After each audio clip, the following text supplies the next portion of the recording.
We in the kitchen, cooking her up. Here we Oh, go. that was a nice crack. What are you cracking over there, King? This right here, Ty, is a creamy root beer. Creamy root beer. And can I get an ID on the brand? You got some The margs? identific the UPC code here states that this is a Zevia branded beverage, Ty.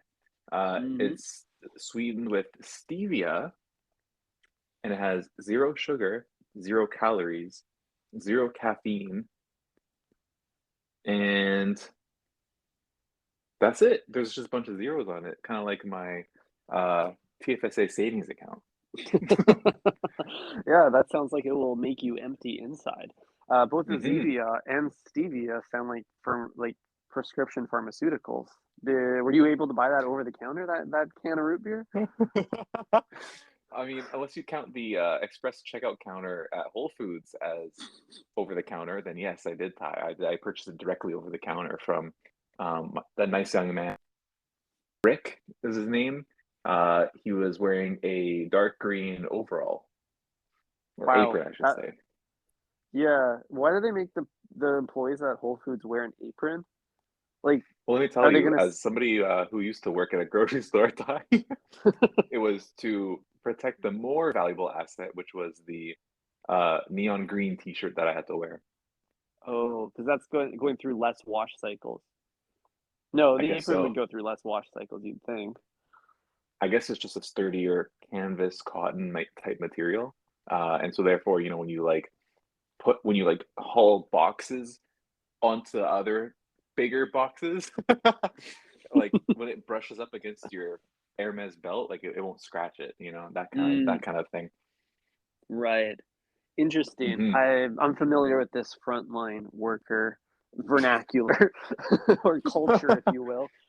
But I Hmm. will tell you that I do like Zevia beverages. I like that they're clear. When I crack them open, it always surprises me, catches me off It's always guard. a nice little shock to the system when you are looking at like a clear glass of uh bubbly liquid, and then you take a sip and it tastes like Coke. Mm-hmm. It makes me realize Coke is adding caramel coloring to their beverage, right? That's not natural to be brown. Because if There's no way Zevia in made it hell. clear, Zevia didn't extract the brown from their beverage. I'm sure the brown was an additive. Hmm. I mean, Ty, this is exactly like the yellow cheese, white cheese last episode because think about it, we're more used to the yellow cheese, but in fact, that's the sham. No kidding. So like how did Coke get to this point then? Like at some point they thought like people will like this beverage better if it looks like Dookie. And then it worked and they haven't gone back since. I think it was more of an iconic brand play. Like, do you remember that Mm. black water that came out like one year? Mhm. Like, this was the Mhm. same era when they were like putting out like purple ketchup and like all that kind of bullshit. Like, there was like also black like alkaline water, and it was just tastes like water, like it tastes like nothing, but it was like looked like Coke. It was like dark and like it looked like charcoal water or something. But Mhm. I think that's like just a marketing play to make you like when you see a dark liquid, you just associate it with Coke now. It's so iconic and unique that it's like nothing can overpower that in terms of what's Mhm. like already in your head. It's just Coke, that's it. Or Yeah. Pepsi. I don't get it though. Like I understand that it's marketing, brilliant marketing to change the color of something to make it more memorable, but who thought that brand like did they drink it and think this tastes like it should be brown? Is that Hmm. what went through the heads of the marketing execs that made that call? Hmm. I don't know, Ty. I Like I guess they were understand the limited black back in water. the 20s. They In the probably 20s, only had they a they were working with primary colors, right? yeah, they didn't have fucking unicorn piss purple to introduce. So they only had like, what they had, right? I guess That's a you good can point. like is it really brown though? It's kind of black. It's a little bit black, but not in like a alkaline water black. Like that's a controversial water tone. Like that was meant to provoke and create dialogue. But the Coca-Cola brown is a little bit more uh of the everyman, you know, Mm-hmm. unoffensive. Mm-hmm. So riddle me this. You know when you go to Subway and you fill up your cup with Coke, it always looks like it appears as if there are two spouts kind of merging as one as it enters your Mm, cup. It's yes, almost I've like a noticed swirl. this. Yeah, So you're getting a little swirly. there's like a dark liquid, and then there's like a clear one. And my assumption is like there's a heavily concentrated Coke like liquid Hmm. that's like easier to store and ship, and then like basically the rest is just carbonated tap water or something. Or maybe it's just regular tap Ah, water because it's so uh like not as bubbly, when you get it from a it's fountain. pretty flat. Yeah, Yeah. as Thoughts flat on as that? the yeah, it's definitely flat, like the personalities on this podcast, but it's Come on, you're right. Ty. There's like a syrup coming through, right? It's like a thick syrupy cola, and then Mm-hmm. then they're spraying that bubbly in there. Mm-hmm. I think next time I'm gonna just like put my cup like underneath only the Coke one and then drink this highly concentrated Coke liquid that's gonna give me like like AIDS or something in like a week of drinking it. Don't end it, Ty. Can you hear me? I can hear you. Can you hear me? Yeah, don't touch it. Don't touch it? Okay. I had a notification on my iPhone right now, iPhone 13 Pro, by the way, that it was trying to reconnect and restart the episode. So I hope I didn't lose you for too long. Hmm. Well, all good on my end, Houston. We do not have a problem, so I'll let you know if anything changes on my side. But I am the host, and I am Mhm. hearing you loud and clear, Ty. So please continue. Sounds good. Thanks, Dad. Uh, okay. I believe you're correct. That makes the soda machine both a soda stream at Subway as well as a mixologist. Like they've What? replaced the the mixologist. Actually, you are the mixologist because you can kind of combine it any way you want, and it's just shaking it up for you. Dude, at Subway, you are the sandwich chef, you are the mixologist, you are the creator, the consumer. The only thing Mm-hmm. you aren't is the franchise owner. Yet, Yet, that's what you gotta pay daddy for. yeah. Now, Um, there's an opportunity here, Eric, with this beverage. If we could isolate one of the two streams, then you could have just carbonated water, which is all we all want there, anyways. That's what I'm drinking right now. I got like a hint of pamplemousse LaCroix in hand. Uh, or you could just get like that thick syrupy brown cola, like that mixture as a shooter. Get the sugar hit and get out. mhm. You know what? I think the color also might have to do with Coke's like very indulgent branding. It's Mm-hmm. like we know we're bad for you. This is not to be healthy. This is the just embrace the fact that this is fucking pure liquid Coke. And I ain't talking about the beverage this time. Whereas like with stevia, no Zevia, I should say, it's clear because it wants to show you, hey, we have nothing to hide. Mm-hmm. Transparency. They're the Everlane of soda pops. Literally. Whereas Coke is the uh, Balenciaga. They're like, you know what? This is a $10,000 jacket that Kanye's gonna wear, and you can't buy it because it's sold out.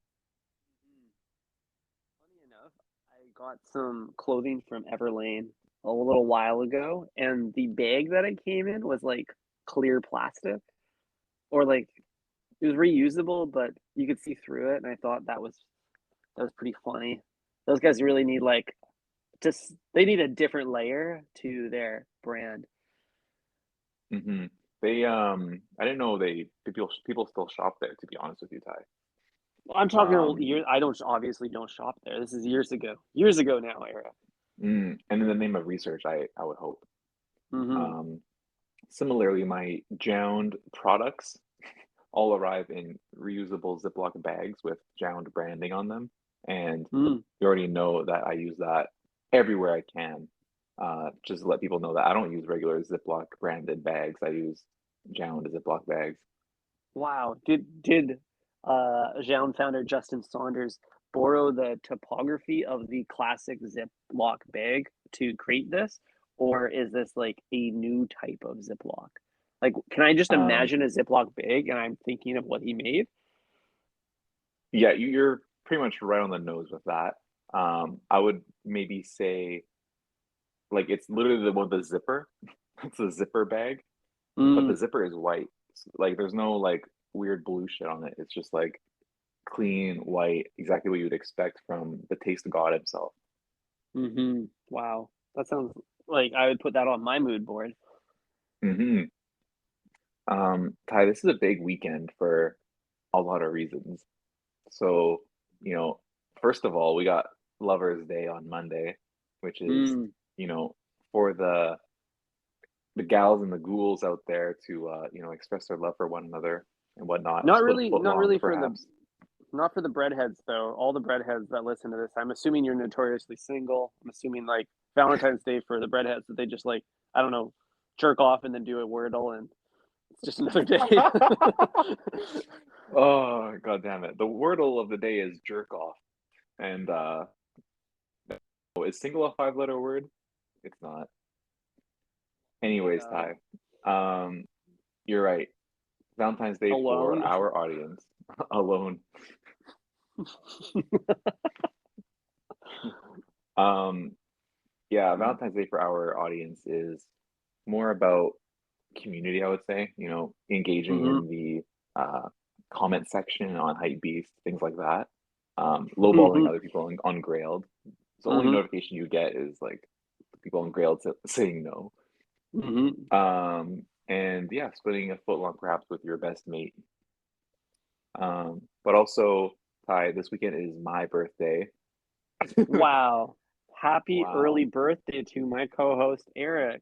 thank you. Congratulations. But I didn't want to spend too much time talking about me, but I did want to mention that I did go for an early birthday activation at Mm. a sushi restaurant, which I wanted to talk to you about. Okay. I love a breakdown of your meals out. Hmm. See, Ty lives far from the downtown core, so I have to let him know what it's like to eat out here sometimes. Yeah, I'm eating vicariously through you, Eric. Thank you. Suburban Eating me out, if restaurants you will. just no, we're not going to say that. It's not that. But suburban restaurants don't really hit the palate the same way that like a $45 cauliflower steak in Gastown does. Holy shit, dude. You're right. Suburban restaurants are more like someone's like daughter is working at is like a host. Like, you know what I mean? Yeah. Like someone's daughter's first job and they're like they have to like seat my entire family and like school, like that kind of vibe. Mm-hmm. Oh, definitely. Suburban restaurants are funny because you can always like park right outside. Exactly. You can park right in front of the door. There's never a wait. And then like this nice young blonde girl has to walk my entire and his family to a booth. All you're trying to do is keep up. It's always a booth, too. Booths were invented by the suburbs for the suburbs. Exactly. We don't have space for booths in the city, you know what I mean? We have room Yeah. for one non-socially distanced table next to another, and that's it. And sometimes they can even pull them apart depending on your group size. Mm-hmm. And I don't like the long table format, Eric. I don't like to be rubbing shoulders with like a first date on my left and like some cranky Karens on my right. All I'm trying to do is like Hmm. slurp back some pho.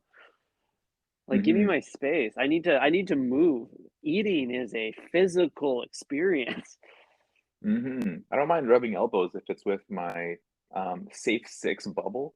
Uh, but I do appreciate a lovely little hot tub shaped table booth situation Mm-hmm. where, the youngest, most nimble people of your family have to sit like in the middle Mm-hmm. and like the elders are on the outside because they need easy aisle access, just like on an Mm-hmm. airplane. It's like, oh, I can't fathom sitting next to the window. Like I have to sit in the aisle because I got to go to the bathroom like four times this dinner. It's funny. Something about like just like aging requires you to just have access to space. It's Yeah, like I a mean, we lose requirement of patience. hmm. We just But had yeah, enough boots. of these fucking kids. You know what I mean? Like, I don't want to. They're actually not going to the bathroom to piss. They're going there to just get 5 minutes of solitude. Like, holy fuck! I'm so happy this guy moved out. They just stare in the mirror. They think about their own mortality. They gather Mm, gather themselves and then they come back to the discussion. exactly. They come back to the NFT topic that they Yeah, left. and they're like, they're still not following, but Um, they'll all die off eventually mhm. or move But out. I Like the cities aren't for the elderly, Eric. We've pushed all the elderly out of the cities. That's why there's no booths in the in urban centers. wow. Is this ageism? Is this like young people saying like, you know what, we're done with these old fucks? Like Bar stool seating only. exactly. Only high Long tables. tops. It's like physically impossible for certain age groups. I was like at 6 acres last weekend, and like the seating in there's so funny. It's literally a like a foot and a half tall stool with no back, and you like Oh hunch yeah. over a little table, candlelit table. It's Dude, 6 acres is cursed. And is it the place where you sit and like the table is like a barrel? yeah, like there's No. nothing. I don't know. I don't know if there might be like a half barrel, like they sliced it in half and gave you the Oh top, dear. but it's not very ergonomic. It's definitely ageism manifesting Hmm. in like through urban space. Hmm. I honestly think it's like craft beer market or like one of these like beer like fake craft beer establishments that are obviously backed by but like big Budweiser. Hmm. They usually have like a barrel type of table where you have to like hug it with your legs. Like your legs, like my Rockstar skinnies, they're on tight. Like I have to hop 3 times to put them on, kind of thing. But Hmm. I have to like spread my wings like real wide in order to sit at this barrel. Actually, you know where it is? It's fucking Deep Cove Brewing. Boom. Do you know what I'm The talking about? I know what you're talking about there. They love the barrel.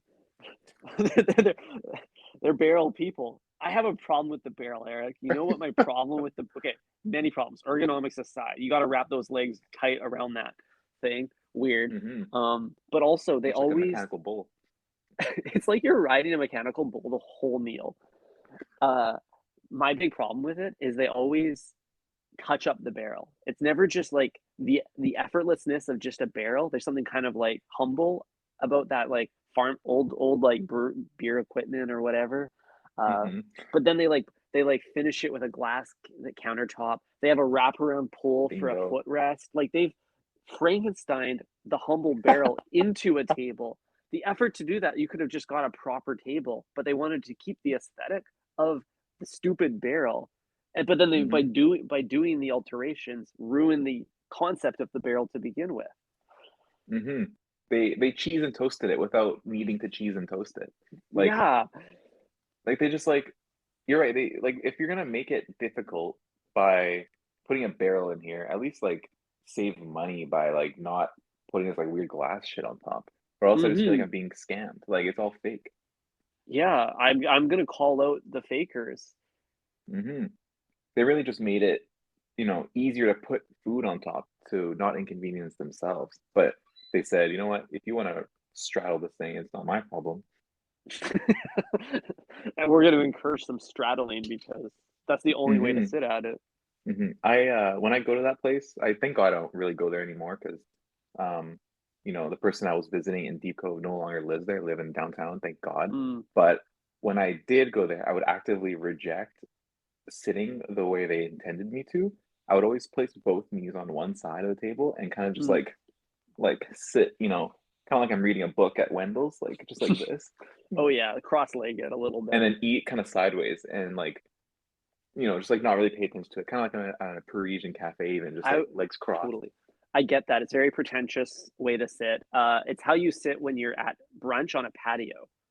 Yes, and you're just like people watching, like you're not even facing your date, you're just facing like the Yeah. road. Yeah, you're there for the energy of the street. Mm-hmm. I do that. I do that one a lot. I love that pose. Mm-hmm. Now Eric, you're not ever gonna find barrel seating at Subway any Subway franchise. It doesn't exist because No Subway way. is for the people. Subway was designed with everybody in mind. You know what you will find at Subway? Mm-hmm. Booths. You'll find a booth there. Wow, I think you're right about that. You'll never see like these like bullshit barrels because that's like some American like Western fucking dirty hairy bullshit.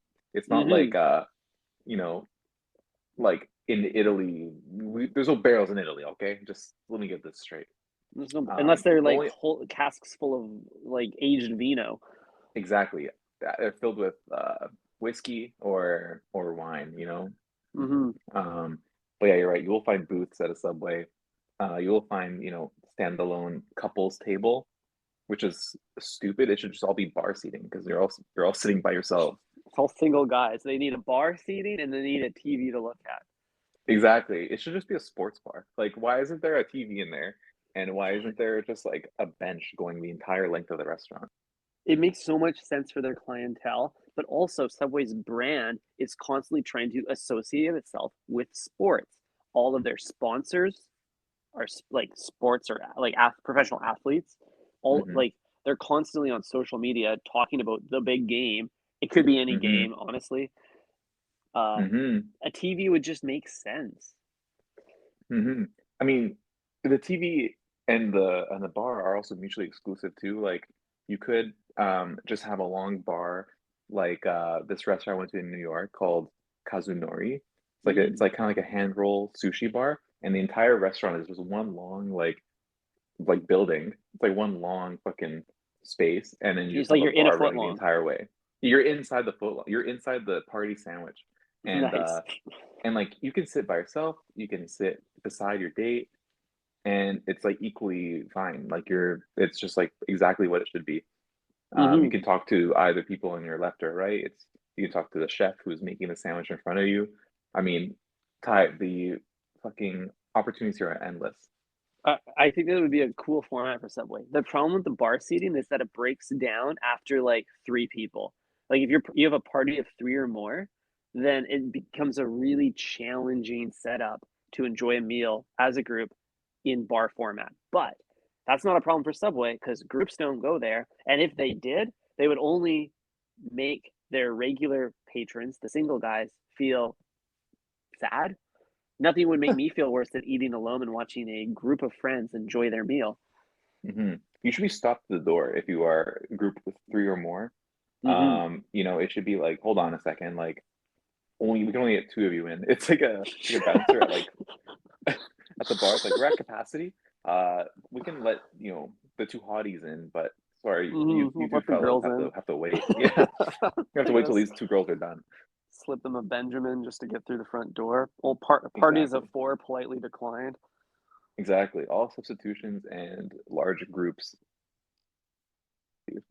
Um, Yeah.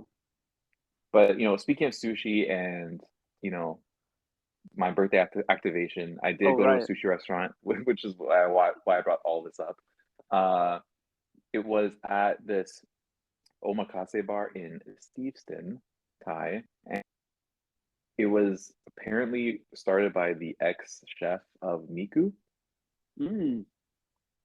And yeah, it was an interesting experience because one, we had the entire restaurant to ourselves. It was like pretty small.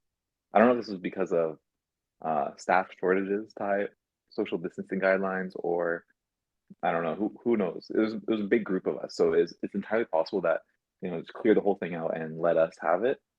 Hmm. Um, Also, they required us to pre-order our food, so we had to Pre-order like how place our early? order Like like before when we you made the arrived? rezo, like when we made No. the rezo. So like a week before, we had to like put down exactly like what rolls we wanted, and that's like, extremely challenging because like if you're not in the mood for sushi at that given moment, like how are you supposed to That's order? Like how am I supposed impossible. to know what I'm gonna eat in a week? I don't even know what I'm gonna eat tonight. I don't understand why. Like, do they need to like bring the eel in from Japan?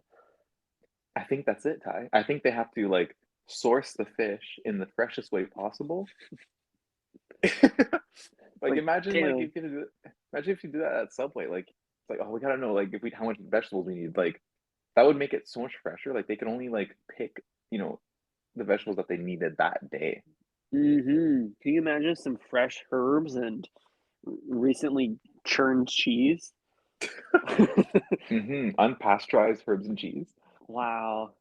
But yeah, we Now sat that's even down. fresh. Yeah. I was honestly like very skeptical about this process. I was like, this shit's gonna be like they don't even have to like do any work. Like they just like have to like make the shit in the morning, put it in the fridge, and then we're gonna come there and then gonna put it on the table. Like, Pop it in the microwave. yeah, pop it in the microwave. I'm like, what the fuck? Like, that doesn't sound very luxurious. Like, this place is not cheap. Um, and we walked in, and my heart dropped when I saw the food already on the table. Before I had even walked in, and I was like very concerned. I was like, "Uh-oh, this is gonna suck." I was like, I'm Holy gonna shit. get very mad very quickly because I'm hungry, and I'm like, dude, this if this food is not hitting right, I'm gonna be very fucking choked. Wow. Um, who knows how long it's been there? Granted, we did arrive like 20 minutes late, so there's a chance that there's just like a 10-minute grace period for the food coming out, and they said, you know what, after 10 minutes, we're just gonna put it on the table. We don't know, but um, we saw the food, so we just like sat down at our spot and then immediately started eating, which is like something that I've never done before, but I think it was the best way to enjoy a restaurant because you don't even have to talk to Wow. the server. You just like Yeah. you see your table and just walk in, sit down, and like start eating like ASAP. Wow. I don't know if I could do that, man. I like the formality, the banter with the server, hearing about the meat specials I can't eat. hmm But imagine this: you just drove 40 minutes from downtown all the way to Steveston, and you're like, "Holy fuck, I'm hungry." You just been sitting in traffic, and you're just like sweating. You're just like, "Holy fuck, I'm hitting ketosis just sitting at the stoplight." Hmm. And you realize like, wow, I could eat anything right now. And we sat down, immediately popped like three California roll pieces in my mouth, and holy fuck, dude, it was heavenly. Yeah. Papa satisfied. Mm-hmm. Damn. It sounds like an intriguing idea. I mean, like the only restaurant on earth where I walk in and the food's already out is Subway. So it's obviously worked for them too. Yeah, I know. I mean, a sushi bar and a sandwich bar are very similar in a way. Like, have you ever sat at a bar in a sushi restaurant where you can like look in through the sneeze guard and you can see the eel just like sitting there? Waiting to be all chopped up. Exactly. Yeah, it's true. They're very similar, and both the I think there's like with sushi making, there's an artistry associated with that. Like we usually regard sushi chefs of like as like a higher caliber of Mm-hmm. cook than your typical like Cactus Club line Mm-hmm. chef. Yeah, years to master. Exactly, much like sandwich making. Both Exactly. artists of different types. In a way, the sushi roll pie is the Japanese sandwich. Mhm. You got carbs on the outside. You got the rice. You got Mhm. the vegetables, the chopped vegetables on the inside. You got maybe some protein in there as well. Mhm.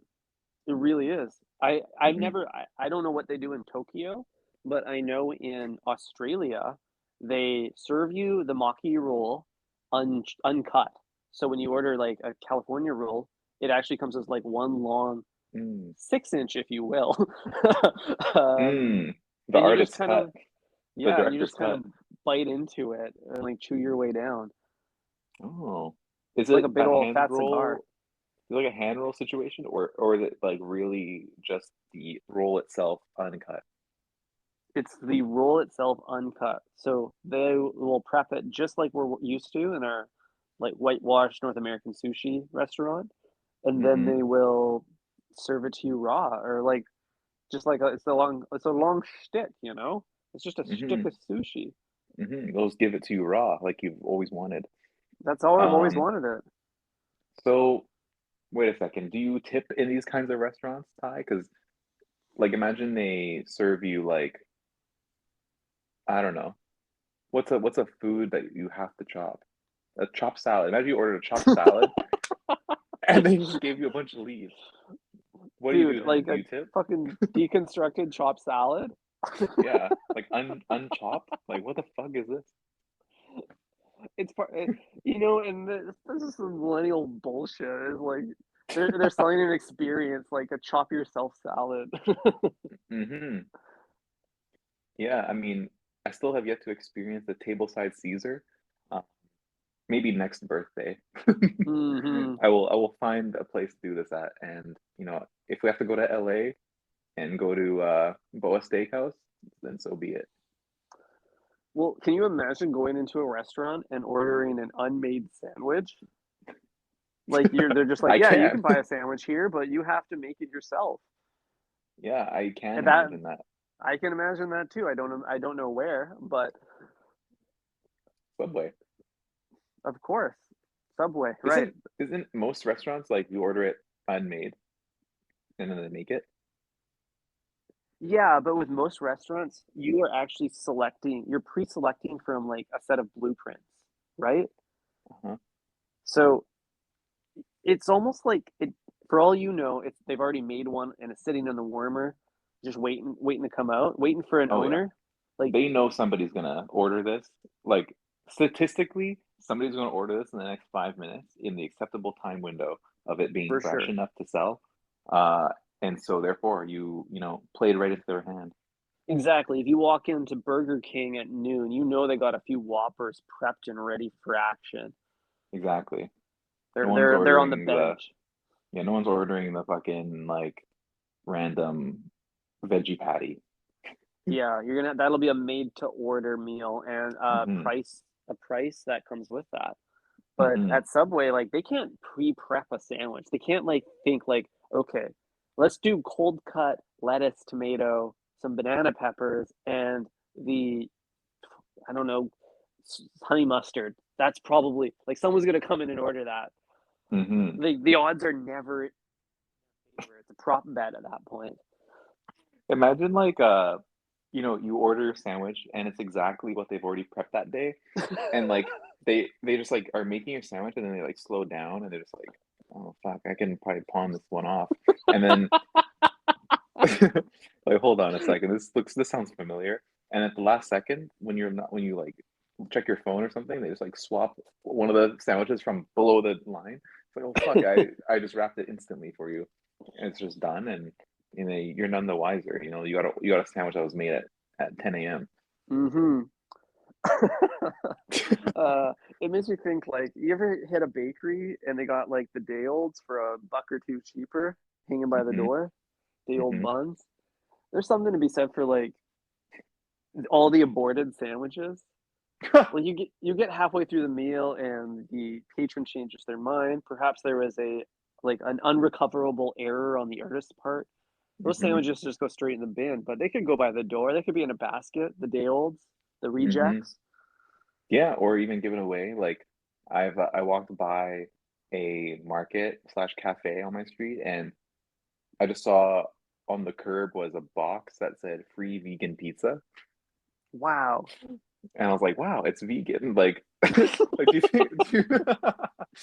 you think like an unhoused person would walk by that and be like, what are the chances like there's a vegan unhoused person by?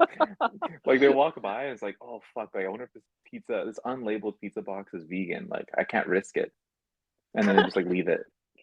Can you imagine you like pop open the pizza and you're like, Like, oh salami. fuck. Damn, someone else is gonna be really lucky. Damn. Somebody with higher food standards than me is gonna be real satisfied with this. Damn. uh Beggars can't be choosers, man.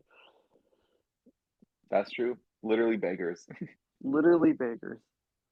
You're a little bit of a beggar when you come into the way because you have to ask for everything. But you're also a choose. Are you which Hmm. side of the spectrum are you on? Are you more beggar or more chooser? I Or think is it you're a always state of mind? I think the more times you ask for additional of the same vegetable, you inch towards the beggar section of the scale, part of the pun. But when you are asking 3 times for olives, I think you're at that point begging. Inch towards. I like that. You're welcome.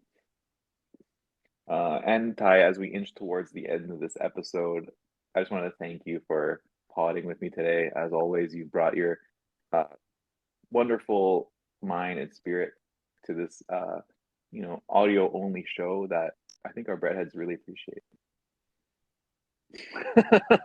Thank you very much, Eric. It's been a joy potting with you.